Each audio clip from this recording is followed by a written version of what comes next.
Hi there, it's Chris from WeLet. In this video we're just going to go through how to rent out your property, so renting out your property and how to do it the right way.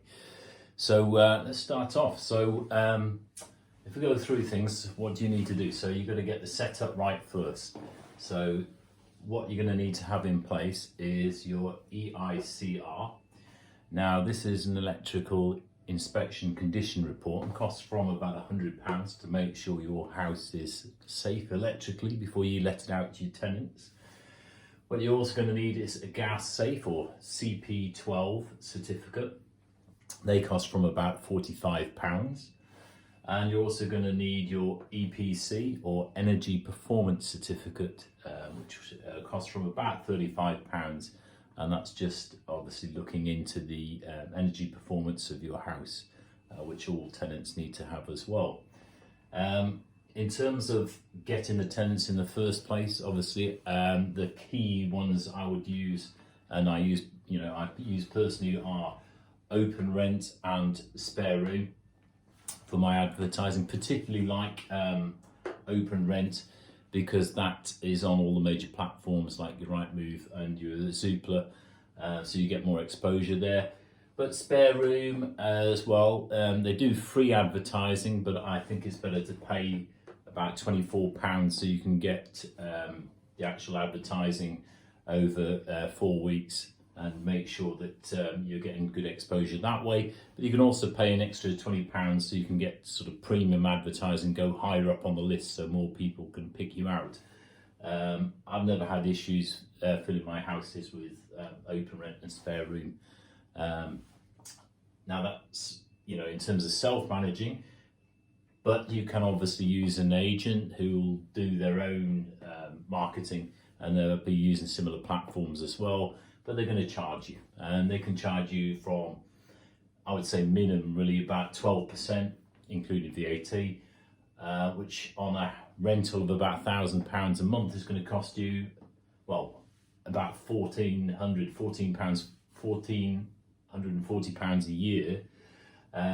So that is quite a lot of money. And if you're running something like a HMO, as we discussed last time, you could be earning £2,000 plus a month, and they'll be taking their cut of that. So you could almost, you would around about double that per year. So you're looking at around about £3,000 in fees. So, can you do it yourself? Is it a nightmare? Well, it's a nightmare if you don't prepare properly, that's for sure. So what else do you need to do? So you need to have those tests in place. Now, as we discussed last time, HMOs or houses of multiple occupancy, there's a few more tests that you need in place. You need the PAP test, which is your portable appliance tests.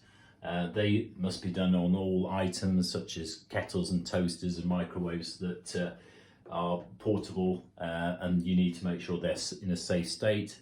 Alarms or fire alarm testing. Now your PAP test from about £55, your alarm from about £50.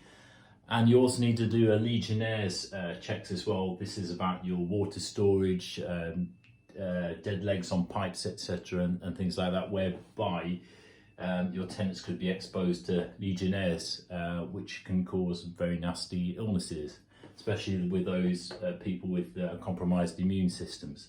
So it's really important you do that, but most people are able to do that themselves, providing they furnish themselves with some basic knowledge, which you can get online, but you can also get the actual form itself from the NRLA, and basically fill that out yourself. So it's not something you need to worry about.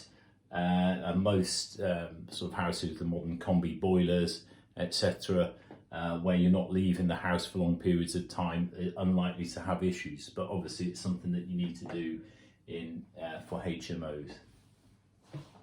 So that leads me on from NRLA. So the NRLA can actually provide you with the forms on their website. They're all constantly updated, so there's no need to worry that you sent out the tenants a form that's not updated.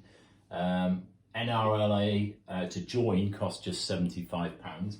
The NRLA was formerly the National Landlords Association and Residential Landlords Association, but in the last 12-15 months they combined to form the NRLA, which is a National Residential Landlords Association.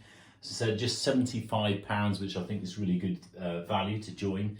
Get all their forms for free. You can just download them, and then you can add on your own bits to them as well.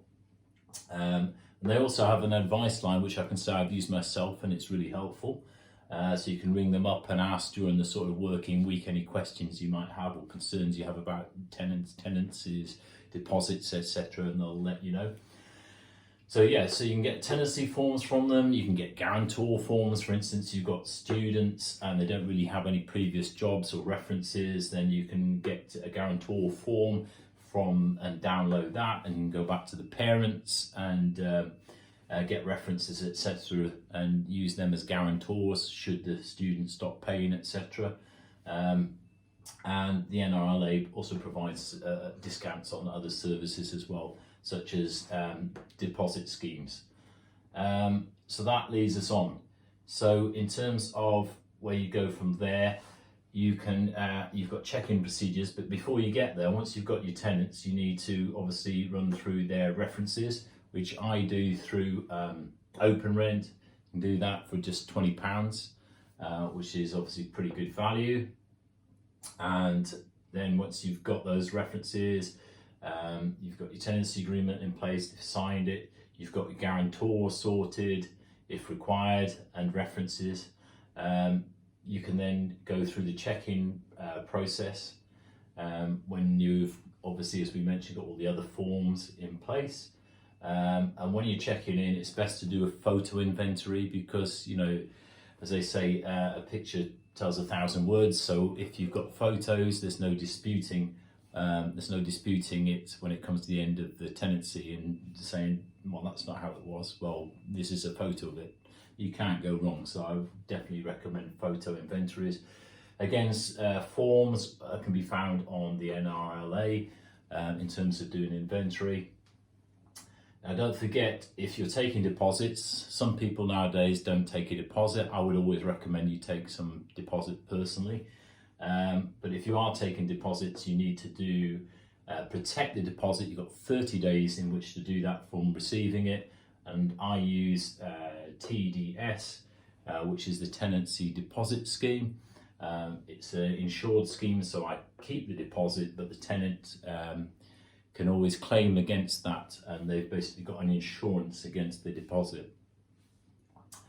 Now, in terms of payments, I would always suggest you put those payments when you get them, set up a standing order, or rather they set up a standing order, and it goes into your separate business account because it just makes it a whole lot easier when it comes to working out your tax, whether you're doing that as a business, as a limited company, or you're doing it as in your own name.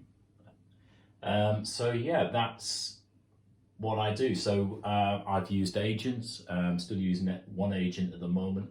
I'm going to full self-management for the academic year coming up, which is from July the 1st, because there's obviously quite a lot of savings to be made. And once you've got this system in place, once you've taken the time to learn, you'll find that although a lot of people say it's a great stress, you know, you get phone calls all the time, etc., etc. If you get the right people in place who you can trust, the sort of power team, they say, you know, like the odd job man, etc. And, you know, if you're using the platforms as well to their full effect, you can take a lot of that stress away, and you'll find that it's nowhere near as hard to manage tenancies as you would think. And that kind of leads me on to next time, because obviously issues still come up. So next time it's during the tenancy, we're going to look specifically after, you know, looking after your tenants, your house and your income. So that's going to be next week. So until next week, thanks very much and bye.